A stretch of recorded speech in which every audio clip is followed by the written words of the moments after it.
guys, we are going to visit the Calleco.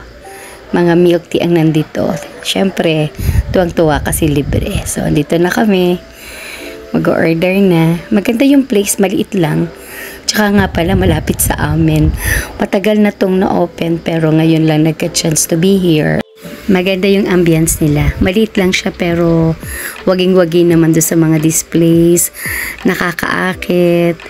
Ayan o, yun ang naglibre. Ayun ang babae naglibre. Si Ate Lalen. Kasama ko yung aking pamangkin. May corner sila na ganan. Na pwedeng mag-picture-picture. Maganda. Hindi ka maiinip sa hitsura ng loob. Nice. Pwede niyong puntahan. Ayan. Yun yung kanilang pinaka-counter area. Napili na kami ng aming order. Yan, eto na. Ang order ko ay frap, cheesecake. Sa pamangkin ko is matcha. Sa pinsan ko ay strawberry. Yan, with matching siomai. Masarap din yung siomai nila.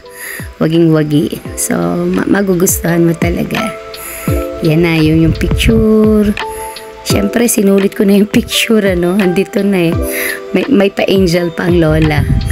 Ayan, masarap. You can go here. Pwede kong i-recommend. Pumunta kayo dito. Wala po itong bayad, ha. Hindi po ito bayad. Hindi po ito sponsored. Guys, bye-bye for now. Thank you so much. Please always like and subscribe. Bye!